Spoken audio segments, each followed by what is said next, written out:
சொல்லி தாரும் இயேசுவே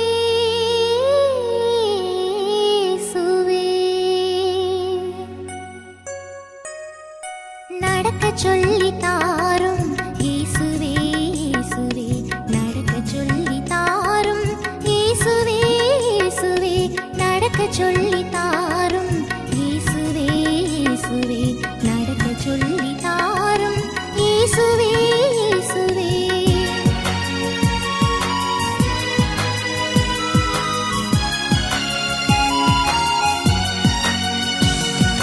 தனித்து செல்ல முடியவில்லை தவித்து நிற்கும் பாவி நான். தனித்து செல்ல முடியவில்லை தவித்து நிற்கும் பாவி நான். நடக்க சொல்லி தாரும் இயேசுவே இயேசுவே. நடக்க சொல்லி தாரும் இயேசுவே இயேசுவே.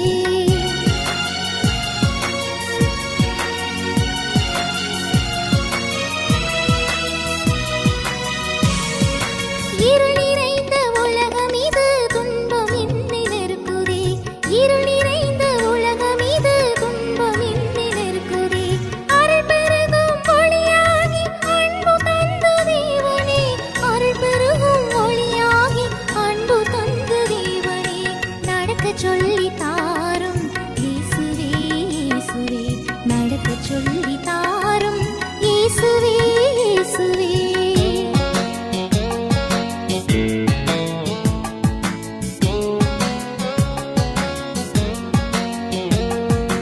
உம்மை விட்டு நான் விலகினாலும் என்னை மன்னித்து உம்மோடு அழைத்து செல்லும் இயேசுவே.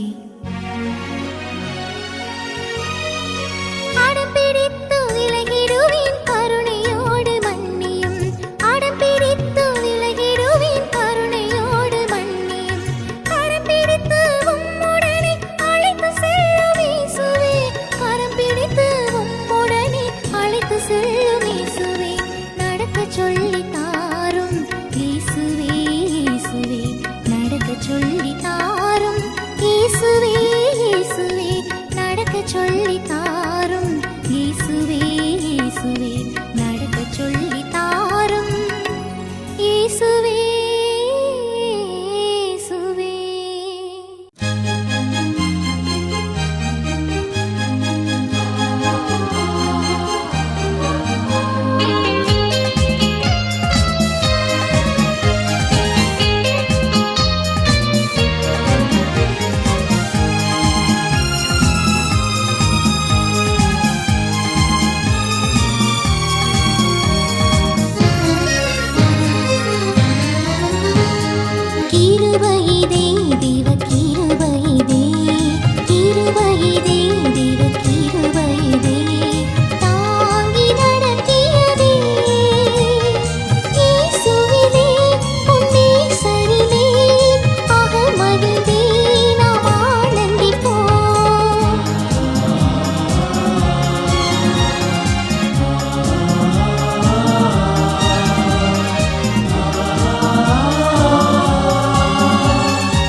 கிறிஸ்துவுக்குள் அன்பான நல்மேய்ப்பன் குரல் நேயர்களே, உங்களை யாவரையும் ஆண்டவராகிய இயேசு கிறிஸ்துவின் ஈடு இணையற்ற நாமத்தினாலே ஆசீர்வதிக்கிறேன், வாழ்த்துகிறேன்.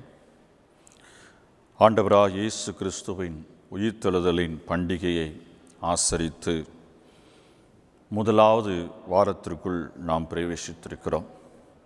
இயேசு கிறிஸ்துவின் உயிர்த்தெழுதலை ஆசரித்திருக்கிற நாம் அந்த உயிர்த்தெழுதலின் மூலமாக நமக்கு கொடுக்கப்பட்டிருக்கிற நன்மைகளை பெற்று கொண்டிருக்கிறோமா என்பதை நாம் ஆராய்ந்து நிதானித்து அறிய நாம் கருத்துள்ளவர்களாக அழைக்கப்பட்டிருக்கிறோம்.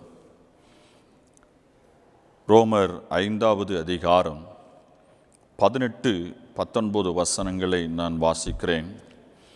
ஆகையால் ஒரே மீறுதலினாலே எல்லா மனுஷருக்கும் ஆக்கினைக்கு ஏதுவான தீர்ப்பு உண்டானது போல, ஒரே நீதியினாலே எல்லா மனுஷருக்கும் ஜீவனை அளிக்கும் நீதிக்கு ஏதுவான தீர்ப்பு உண்டாயிற்று.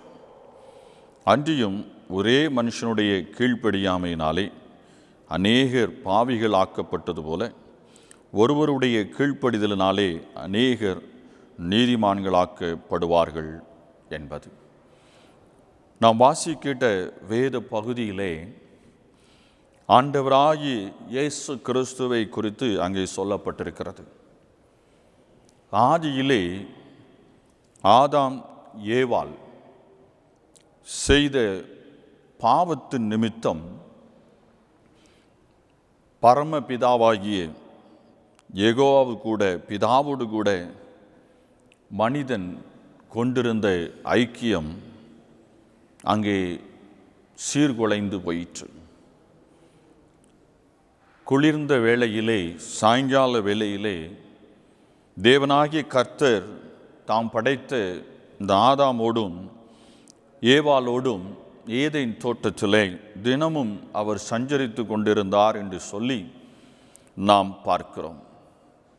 தாம் சிருஷ்டித்த மனிதனை தம் சாயலிலே உருவாக்கி தம்மோடு கூட என்றென்றும் இருக்கும்படியாக அவனை ஒரு பரிசுத்த மனிதனாக மனுஷியாக அவர் அங்கே ஏதேன் தோட்டத்திலே அவர் வைத்திருந்ததை நாம் பார்க்கிறோம். ஆனால் ஆதாம் ஏவாள் கீழ்ப்படியாமல் போனபடியினாலே பாவம் செய்து தேவனோடு சஞ்சரிக்கிற, நித்தமும் அவரோடு கூட உலாவுகின்ற ஒரு மகிமையான, ஒரு ஆசீர்வாதமான ஒரு ஜீவியத்தை அவர்கள் இழந்து போனார்கள். மரணமே இல்லாத ஒரு வாழ்வை தேவனாகிய கர்த்தர் அவர்களுக்கு கொடுத்திருந்தார். ஆனால் கீழ்ப்படியாமையினாலே அதை அவர்கள் இழந்து போனார்கள். அதன் நிமித்தமாக பாவம் மனு குலத்திற்குள்ளாக பிரவேசித்தது. அன்று முதல் இன்று வரைக்கு அந்த பாவம் மனுக்குலத்தை ஆட்கொண்டிருக்கிறது. மனுக்குலம் இந்த பாவங்களுக்கு அடிமைகளாக இருக்கிறார்கள். பாவம் செய்தால் அதற்கு தண்டனை உண்டு. அதை தான் நாம் இங்கே பார்க்கிறோம். ஒரே மீறுதலினாலே எல்லா மனுஷருக்கும் ஆக்கினைக்கு ஏதுவான தீர்ப்பு உண்டானது போல. அப்படி என்று சொன்னால், ஒரு தவறு என்று ஒரு மனிதன், ஒரு மனுஷி, இல்லை என்றால் ஒரு குழந்தை யாதொருவர் செய்தாலும் அதற்கு ஒரு தண்டனை உண்டு என்பது நிச்சயம்.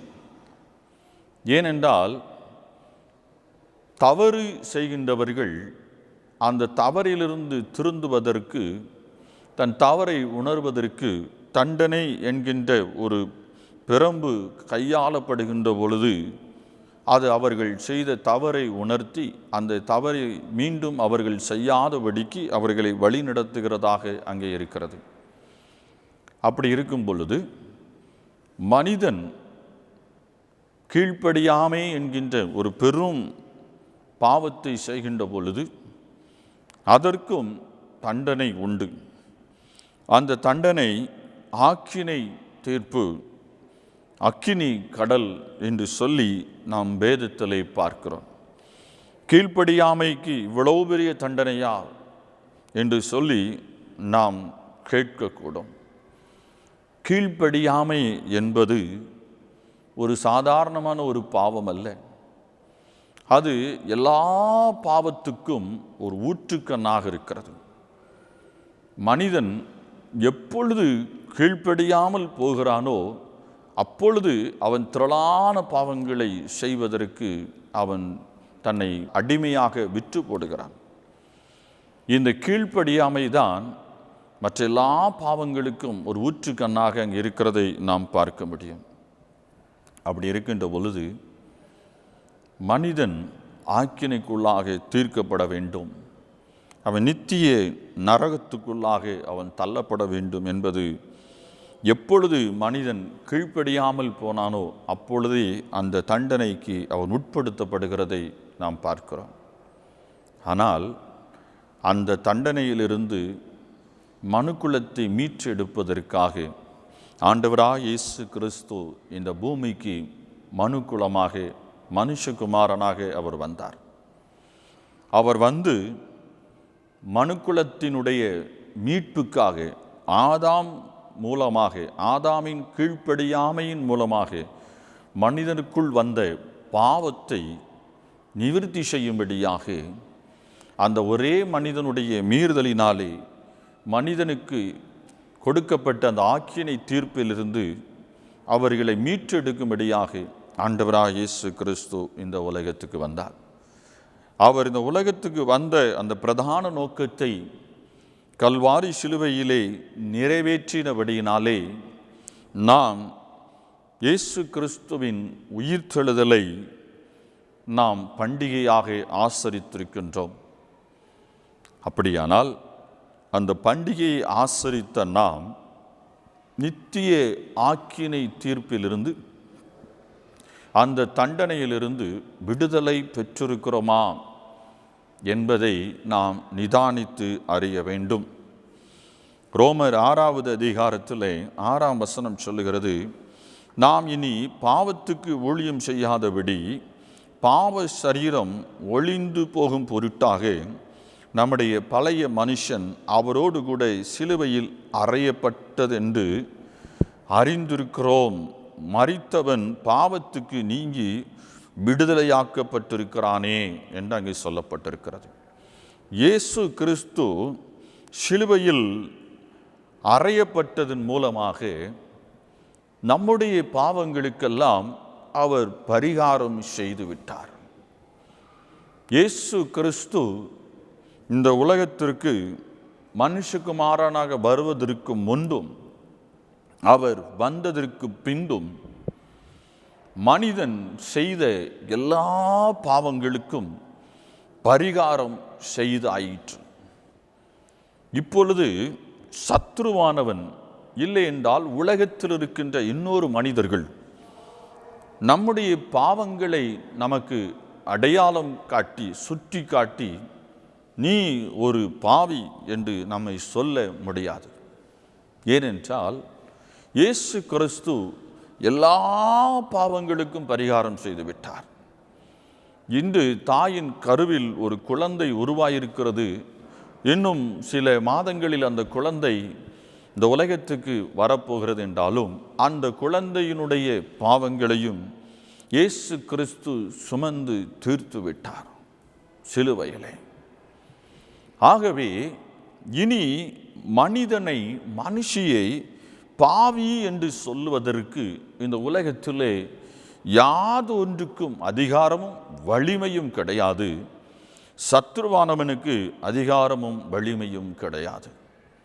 அப்படியானால் நான் செய்த பாவங்கள், நான் செய்த மீறுதல்கள், ஒருவேளை இந்த கர்த்தருடைய வார்த்தையை கேட்டுக்கொண்டிருக்கிற வேளையிலும் கூட அநேகர் சிலர் உங்களுடைய இன்றைய காலை தினத்தின் பாவங்கள் இல்லை என்றால் நேற்றைய தினத்தின் பாவங்கள் ஏதாவது ஒன்று உங்களை இப்பொழுது நீ ஒரு பாவிதான், இதை நீ செய்திருக்கிறாய் என்று சொல்லி உங்களை அது குற்றப்படுத்தக்கூடும். ஆனால் இயேசு கிறிஸ்து சொல்லுகிறார், நீ பாவி இல்லை, நான் உனக்காக கல்வாரி சிலுவையிலே மரித்து உயிர்த்திருக்கிறேன், உன் பாவங்களை நான் பரிகரித்து விட்டேன். நீ இனி பாவி என்று அழைக்கப்படுவதில்லை, நீ நீதிமானாக பரிசுத்தவானாக நீ அழைக்கப்படுவதற்கு பாத்திரவானாய் இருக்கிறாய் என்று சொல்லுகிறார். அப்படியானால் நான் எப்படி பரிசுத்தவானாக முடியும்? எப்படி நீதிமானாக முடியும்? அதை தான் வேதம் சொல்லுகிறது. தன் பாவங்களை மறைக்கிறவன் வாழ்வடைய மாட்டான், அவைகளை அறிக்கை செய்து விட்டு விடுகிறவனோ இரக்கத்தை பெறுவான் என்று சொல்லப்பட்டிருக்கிறது. அப்படியானால் வேதம் நமக்கு என்ன கற்றுக் கொடுக்கிறது? இயேசு கிறிஸ்து ஆதி முதல் அந்தம் வரைக்கும் உள்ள எல்லா மனுக்குலத்தின் பாவங்களையும் அவர் கல்வாரி சிலுவையிலே சுமந்து தீர்த்து முடித்து விட்டார். இப்பொழுது இயேசுவின் நாமத்தின் மேல் விசுவாசம் வைத்து இயேசு என் பாவங்களை சுமந்து தீர்த்து விட்டபடியினால் நான் பாவி அல்ல, நான் ஒரு நீதிமான், நான் ஒரு பரிசுத்தவான். என் கிரியைகளின் நிமித்தமாக அல்ல, இயேசு கிறிஸ்துவின் உயிர்த்தெழுதலின் நிமித்தமாக, கல்வாரி சிலுவையின் மரணத்தின் நிமித்தமாக நான் பரிசுத்தமாக்கப்பட்டிருக்கிறேன். அவருடைய இரத்தத்தால் நான் கழுவி சுத்திகரிக்கப்பட்டிருக்கிறேன். இதை நான் விசுவாசிக்கிறேன், அறிக்கையிடுகிறேன். இப்பொழுது இதுவரை இந்த கர்த்தருடைய இந்த வார்த்தையை நான் கேட்கின்ற இந்த நேரத்திற்கு முன்பாக வரை நான் செய்த பாவங்களை எல்லாம் நான் இயேசுவின் நாமத்தினாலே நான் அறிக்கையிடுகிறேன். இனி இந்த பாவத்தை நான் செய்ய மாட்டேன். இந்த பாவத்தை நான் செய்யாதபடிக்கு இயேசு கிறிஸ்து என்னை காத்துக்கொள்வார் என்று சொல்லி நீங்கள் விசுவாசித்து அறிக்கை செய்வீர்கள் என்று சொன்னால் இப்பொழுதே உங்கள் பாவங்கள் உங்களுக்கு மன்னிக்கப்படும். நீங்கள் பாவி என்று அழைக்கப்படுவதற்கு பாத்திரவான் அல்ல, அதற்கு மாறாக பரிசுத்தவான் பரிசுத்தவாட்டி என்று அழைக்கப்படுவதற்கு பாத்திரவானாயிருக்கின்றீர்கள். இவ்வளோ பெரிய சிலாக்கியத்தை கர்த்தர் ஆகிய இயேசு கிறிஸ்து நமக்கு கல்வாரி சிலுவையிலே பெற்றுக் கொடுத்திருக்கிறார். இதை நீங்கள் விசுவாசித்தால் போதும். இயேசு எனக்காக மரித்தார், எனக்காக உயிர்த்தார் என்று சொல்லி விசுவாசித்து உங்களுக்கு உணர்த்தப்பட்ட பாவங்களை நீங்கள் அறிக்கை செய்து விட்டு விடுங்கள்.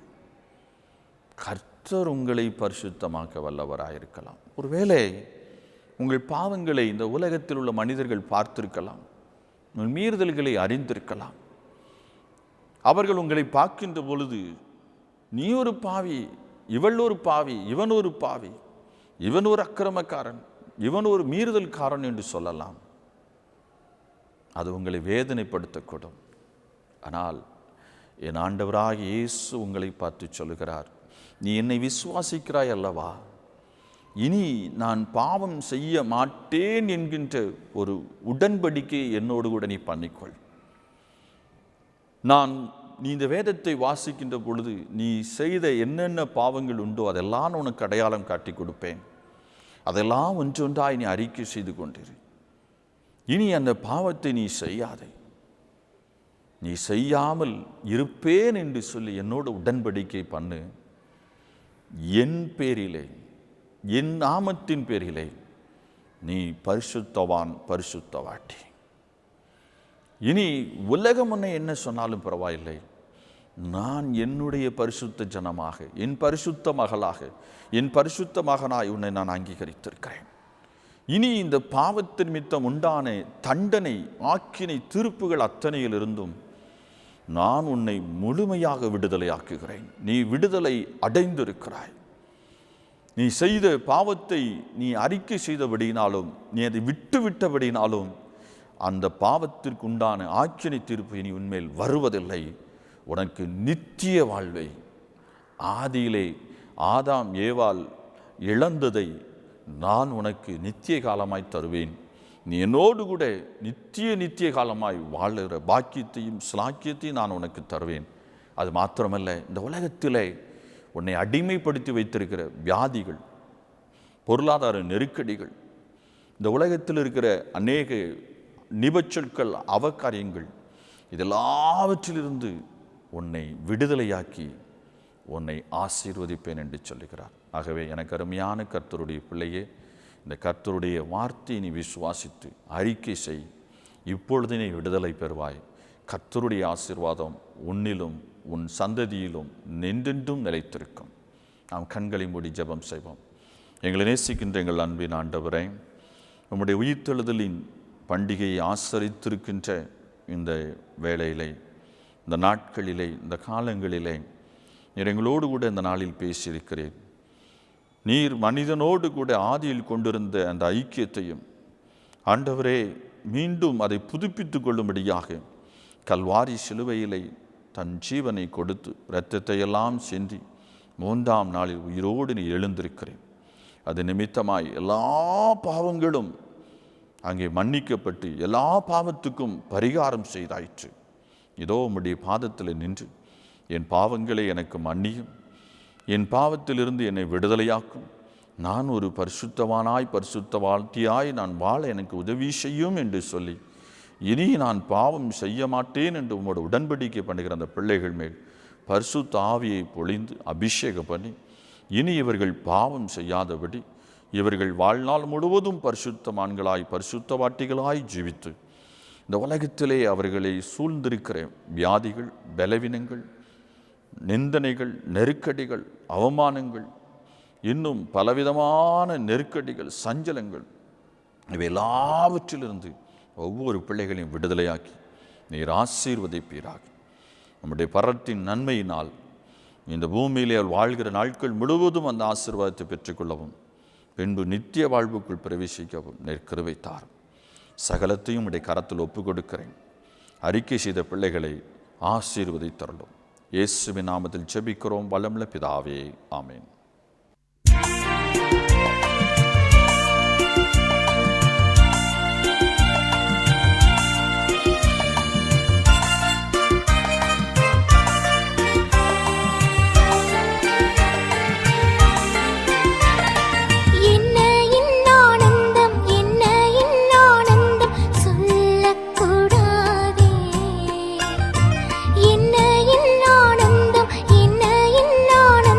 சொல்ல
நானே நல்ல மேய்ப்பன், நானே நல்ல மேய்ப்பன், இந்த உலகை ஆளும் மேய்ப்பன், இந்த உலகை ஆளும் மேய்ப்பன்.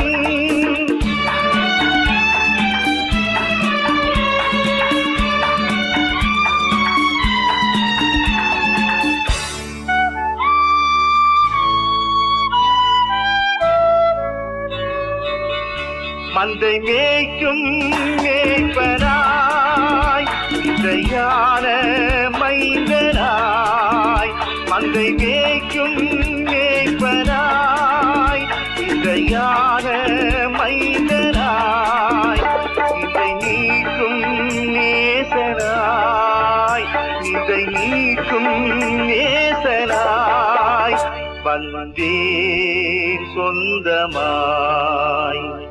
நானே நல்ல